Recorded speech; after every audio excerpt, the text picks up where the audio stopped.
네, 저희 2부로 돌아왔습니다. 아까 일부를 좀 많이 길게 한 관계로 네, 다들 좀 체력이 사실 저희가 이렇게 요즘에 맨날 어려운 거 좀 피하지 않았습니까? 네. 네, 너무 읽더라도 좀 어려운 내용 피했었는데 한번 이렇게 맞닥뜨려 보니까 또 머리가 지끈지끈 아팠습니다. 네, 안 쓰던 근육을 좀 쓰는 느낌이에요. 네, 또 필요한 시간이었던 것 같아요. 또 맥시멈님께서 잘 설명해 주셔가지고 네. 아니요, 좀 중언부언한 것 같아요. 자, 그래서 이제 무슨 말씀이라도 좀 해보시죠. 네, 이거 뭔 조금, 얘기할 겁니까?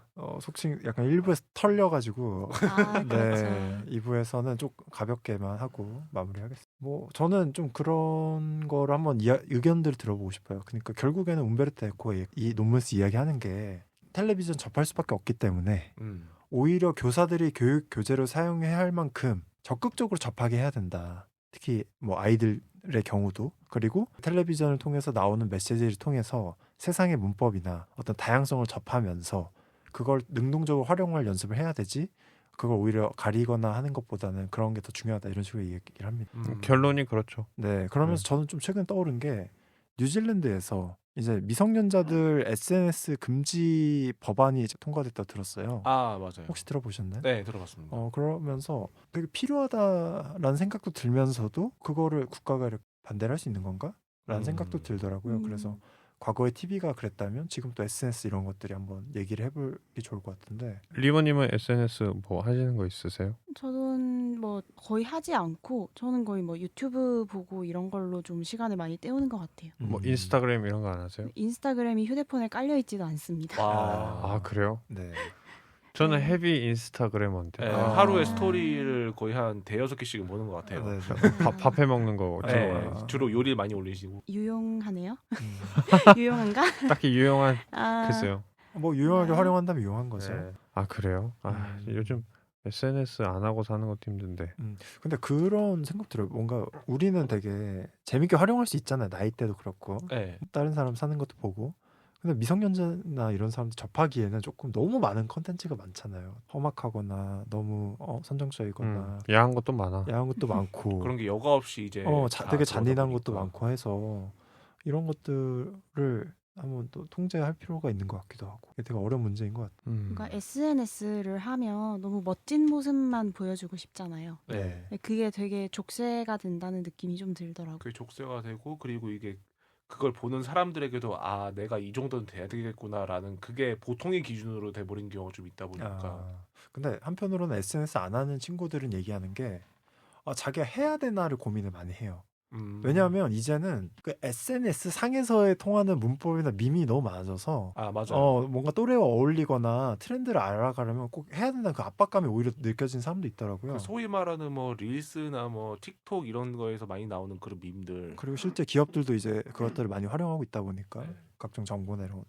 리본님은 그러면 안 하시고 계신데 그런 압박감 안 느껴집니까? 뭔가 좀 인스타그램도 하고 해야 좀 따라가지 않을까? 그런 생각. 굉장히 크게 느끼고 있고요. 또 이제 취준 같은 거 할 때도 마케팅 이런 쪽으로 보면 제가 그쪽으로 취준을 하고 있는 건 아니지만 뭐 SNS 계정이나 뭐 네이버 블로그 이런 거 굉장히 또 체크를 하시고 그런 부분에서 해야 되겠구나라는 생각이 들긴 하는 것 같아요.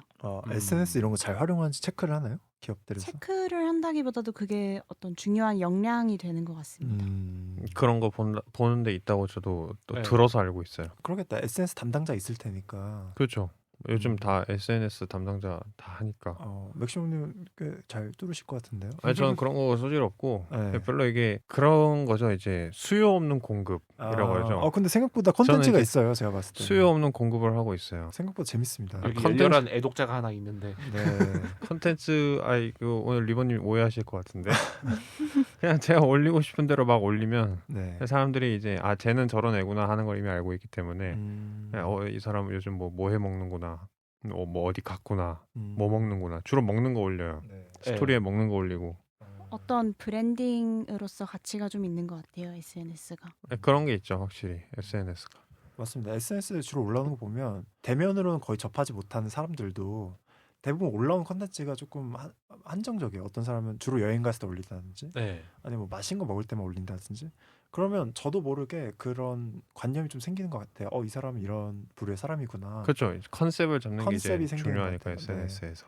제 친구가 예전에 그런 얘기를 하던데 그 SNS는 인생의 낭비라고. 근데 그런 측면도 있어요. 확실히 굳이 알 필요 없는 것들까지 막 알게 되고 그런 측면이 있는데 또 안 할 수는 없지 않나. 저 같은 경우에는 그게 또 이제 온라인에서 관계를 맺는 방식이고 또 거기를 통해서 또 많은 것들이 기회나 어떤 사회적인 어떤 이슈 동향이나 이런 것들이 많이 이제 소비가 되기 때문에 그렇죠. 가장 빠른 매체니까. 가장 빠른 매체죠.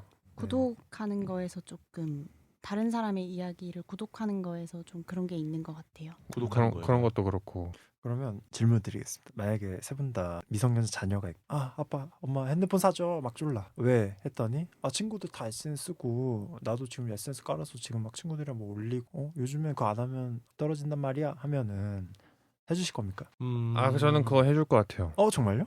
네. 근데 고민은 좀 많이 될 것 같아요. 하기는 해야 돼. 네네. 왜냐면 그게 요즘 메인스트림이니까 네. 메인스트림을 이제 완전히 배제해놓고 이제 얘 보고 나가서 살아라 그건 불가능하거든요. 네네. 이제 SNS를 통해서 뭐가 소비되고 뭐가 나오고 하는지를 다 알고 있기 때문에 아버지가 많이 이용하시다 보니까 네, 그러니까 걱정은 되죠. 그리고 그런 게 있지 않을까요? 또 그거 하나 사줘서 SNS 열심히 하다 보면 다른 것도 사달라고 하고 뭐 그렇지 않겠어요? 그런 거 모방 소비? 그런 것도 있을 거고. 저는 어렸을 때 이제 카카오톡이 나왔거든요. 제가 초등학교 다닐 때쯤인가.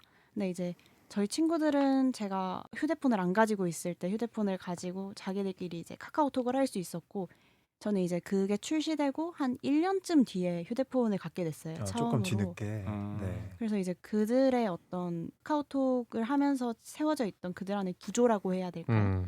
그런 거에 조금 배워서 들어가는 거에 조금 어려움을 느꼈어요.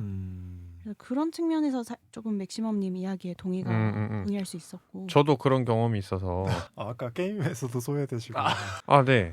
저는 좀 소외된 데가 많았어요. 네네. 그래서 그쪽으로 이제 진입을 늦게 했기 때문에 그들의 문법에 적응하는데 굉장히 오랜 시간이 걸렸고. 제가 노트북 생긴 것도 얼마 안 되지 않았습니까? 맞습니다. 네. 지독하게 노트북 안 쓰다가 왜 노트북 쓰는 거죠? 그래도 이제 뭐 그 시간에 뭐 책을 읽는다던가 하는 그런 게 있었죠. 그때는 뿐 것만은 아니긴 한 것 같긴 합니다. 왜냐하면 지금 와서 또 생각해 보면 우리가 뭐 스마트폰이 없던 시절의 관계에 대한 향수라든가 그런 게 좀 있지 않습니까? 어떻게 보면 TV가 주 매체이던 시절의 향수랑 좀 비슷한 것 같긴 한데 그때 모두가 이제 같은 프로그램을 보고 이야기를 나누던. 맞습니다. 주 기자님은 뭐 어떻게? 저는 그냥 사줄 것 같아요. 뭐 사줘가지고 뭐 SNS를 좀 많이 한다 그러면은 그거는 걔가 알아서 선택한 거니까 어쩔 수 없고. 그리고 막상 사줘도 금방 실증나서 안 하는 경우도 있긴 하거든요.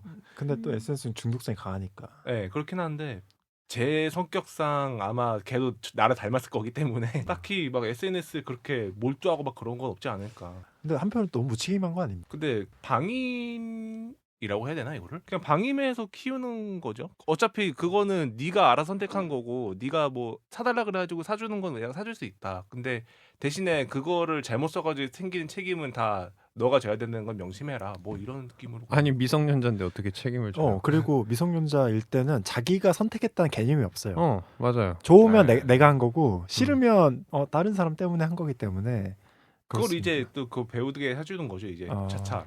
만약 그걸로 갖다 좀 문제를 겪게 되거나 하면은. 네. 어떻게 보면 여기서 좀 커뮤니티의 힘이라고 해야 될까요? 그런 게 좀 필요한 것 같아요. 왜냐하면 이제 내가 이런 선택을 했을 때 많은 목소리를 들어야 된다는 좀 생각이 들어요. 뭐 이거는 이런 측면에서 좋고 이런 측면에서 좋고 나쁘고 뭐 이런 거를 많이 들어야 된다. 자기의 판단, 자기의 선택에 대해서 좀 생각을 하게 되는. 저는 조금 뒤늦게 사줄 것 같습니다. 그래요? 나중에요. 조금 뒤늦게. 언제쯤? 아마 리버님처럼 한 1년 정도 늦게 1년 정도 늦게 하지 않을까. 왜냐하면 제가 이 얘기 꺼낸 이유가 결국 움베르토 에코가 마지막에 이야기하는 게 적극적으로 차라리 어차피 평생 접해야 되는 거니까 오히려 적극적인 노출을 하면서 그걸 주체적으로 활용하는 법을 가르쳐야 된다고 이야기를 하거든요. 그래서 한번 제가 세 분께 한번 여쭤봤습니다. 어떤 늦게 진입을 해서 그걸 따라가는 과정에서 좀 적극성이라던가 뭔가 이런 공격적으로 들어가는 이런 게 좀 생길 것 같긴 하네요. 요즘 그런 학부모들 있더라고요. 집에 TV가 없어요. 네네. 그러니까 아이들이 유치원생 초등학생인데 집에 TV가 없는 거죠. 그걸 되게 프라우드를 가진다고 해야 되나? 프라이드를. 근데 우리 집엔 TV가 없어. 아이들 키우기 딱 좋은 환경이지. 나는 헌신적인 부모고 TV를 보는 즐거움을 또 희생할 줄 아는 부모고 그런 게 있는데 한 번씩 SNS 보다 보면 그거를 보다 보면 이 사람들 반응이 이렇게 항상 긍정적이진 않거든요. 그렇죠. 뭐 안 보게 하면 안 보게 하면 되는 거지. 아니 그게 아니라 왜 안 보게 하느냐. 그 자체에 대해서 좀 의문을 가지는. 네, 그 어떤 선생님이라는 사람이 자기가 댓글을 달하는 걸 봤는데 애들이 요즘 저기 어디 학교나 유치원에 모이면 다 TV나 그런 데서 영상 매체에서 했던 거를 가지고 와서 자기들끼리 얘기를 한다는 거예요. 근데 그런 걸 노출을 부모에 의해서 받지 못한 애들은 이제 거기 나가서 집단에서 소외될 수가 있는 거죠. 네. 오히려 뭐라 그럴까요? 요즘은 TV나 이런 게 워낙 보편적으로 유통이 돼 있는 시대니까 우리의 삶 속에서 얻을 수 있는 여러 지식, 상식, 경험하고 TV를 통해서 얻을 수 있는 또 특유한 그런 상식이나 그런 게 있다고 하더라고요. 네. TV를 봐야지만 알 수 있는 그런 매체로부터 차단된 애들은 많이 부족하다. 상식이나 이런 게 부족하다라고 하더라고요. 그러네. 어떻게 보면 보편적인 문법이기도 하니까. 네, 그걸 못 따라가는 거죠. 그리고 한편으로는 또 만약에 그 어린아이들은 그 또래 집단에서 민감하기 때문에 나만 안 하고 있으면 억누르는 욕구를 또 어떻게든 풀려고 한단 말이야. 몰래 본다거나. 그렇지. 네, 어떻게든 찾아서 막 보지 않습니까? 아니면 좀 삐딱선을 타거나. 삐딱선이 아마 가장 많은. 삐딱선을 타는 것 같아. 나 빼고 다 왕따 시키는. 특히 한국 사회에서는. 네, 내가 그랬어요. 네네. 뭐 지나온 경험이니까. 예. 저는 차라리 얼리 어답터가 좀 낫지 않나 하는 생각을 합니다. 오히려 기민하게 이렇게 받아들이고. 오히려 맥시멈 경험을 예민하게 받아들이는 게. 또 그런 애들이 나중에 잘 되는 것 같아요. 그런가요? 네. 그러니까 새로운 매체나 새로운 도구나 이런 거를 빠르게 탁탁탁 받아들이는 거예요. 그걸 통해서 또 자기 성과를 내기도 하고. 근데 저는 또 요즘에 이제 한편으로는 텔레비전 좀 그립기도 해요. 제가 지금 자취하면 텔레비전 안 본 지 꽤 됐는데 제가 구독하고 제가 원하는 것만 이제 보는 시대지 않습니까? 근데 그게 계속해서 새로운 게 생기는 게 아니에요. 계속 새로운 흥미가 생기는 게 아니라서 가끔은 이제 음악을 듣더라도 보통 제가 듣고 싶은 음악을 선택해서 듣는데 그 과정이 너무 피곤해요. 저도 그래요. 어떤 걸 들어야 될지 하물며 뭐 넷플릭스 보더라도 뭘 봐야 되는지 시간을 굉장히 많이 할애를 한단 말이에요. 그렇죠. 과거에는 OCN 주말에 돌리다가 중간에 하고 있어도 그냥 보면서 멍 때리면서 재밌게 보잖아요. 그리고 이게 내가 이제 중지를 할 수 있잖아요. 보다가 잠깐 스탑. 네네네. 그렇게 할 수 있으니까 좀 긴 호흡으로 소비를 해야 되는 거는 지겹고 요즘은 음악도 지겨워서 안 들어요. 4분짜리 음악도 듣다가 지겨워서 끊고. 맞아. 네, TV는 어쨌든 그냥 제가 어떻게 행동할 수 있는 영역은 없기 때문에 송출되는 대로 그냥 쭉 들어오는 게 있죠. 어떻게 보면 인간은 그런 좀 한 번 정도는 정제된 컨텐츠나 이런 한 번 정도 정제된 거를 편하게 받아들이고 싶은 욕구가 다 있는 거예요. 그렇죠. 그게 편하니까. 네. 내 머리 쓸 필요 없고. 슬슬 마무리인데 리본님이 또 준비를 많이 하셨는데 저희가 다 다루지 못해서 한 가지만 더 뭐 다루고 싶거나 아니면 좀 언급하고 싶은 분이 있다면 뭐 편하게 언제든지. 네네. 이야기가 좀 길어질 수도 있을 것 같아서 상관없어요. 조심스럽긴 한데 상관없어요. 괜찮아요. 아까 얘기를 한 게 뭔가 이제 아이의 선택에 조금 책임을 지게 해줄 수 있는 그런 거를 위해 커뮤니티가 필요하다라고 얘기를 한 게 텍스트에서도 얘기를 하는 게 다양한 어떤 시각과 정체성을 가진 사람들과 함께 있을 때 받아들이는 게 더 풍요로워진다라는 이야기를 하거든요. 여기서도 이제 마지막 문장이 결국 그렇잖아요. 지금 TV를 끄지 말고 TV를 보고 그 사람들과 적극적으로 이야기를 하라. 그 이야기도 되게 조금 저는 의미가 있다고 생각해요. 뭔가 이제 과거에는 이제 공동체 육아를 했다고 하잖아요. 그 과정에서 되게 다양한 목소리를 수용할 수 있었다고 생각을 하거든요. 그런 게 뭔가 필요하지 않나? 너무 현실적인 이야기로 가고 있는 것 같긴 한데. 그게 필요하죠. 요즘은 또 그게 쉽지 않아요. 사람들하고 이렇게 만나는 것도 어렵고. 그 리본님이 말씀하신 게 마지막에 이제 그런 문구가 나오거든요. TV를 끄지 말고 TV 내용 가지고 일주일에 한 번 정도는 대화를 해라. 그런 시간을 가져라 뭐 이런 얘기를 합니다.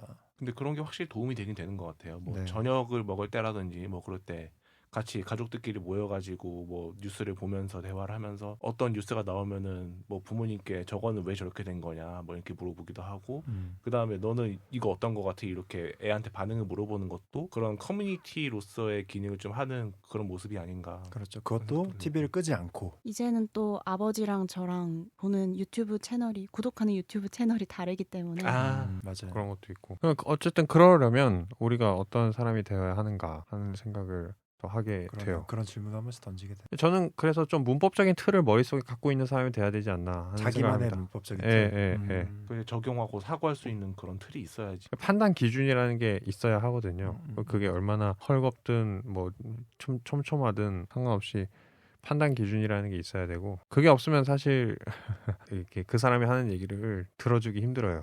근데 그런 걸 하려면 또 스스로 이렇게 정립을 한다기보다는 적극적으로 대화를 하면서 외부의 대상을 부딪혀봤을 때 정립이 되는 측면이 강하잖아요. 그렇죠. 네. 혼자서 앉아가지고는 이게 메타인지가 네. 형성이 안 되거든요. 네. 뭐 이렇게 꾸준히 외부의 것을 접했을 때 이제 메타인지가 발달이 되죠. 주요 매체를 접하면서 뭐 실수를 하더라도 발언도 해보고 이런저런 네. 대화하면서 깨져 보면서 이제 다 배우는 거기 때문에. 네, 그런 것이 되게 중요하다는 생각이 드는데요.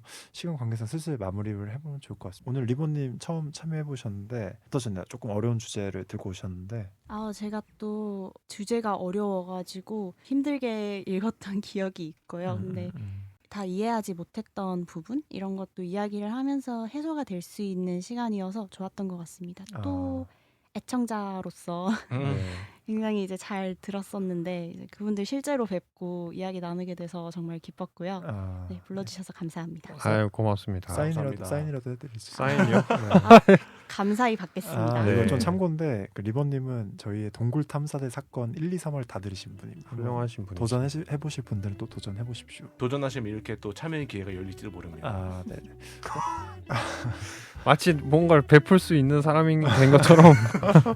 그러면 오늘 녹음은 이쯤에서 마무리해 보겠습니다. 네, 다들 고생 많으셨습니다. 수고하셨습니다. 네, 수고하셨습니다.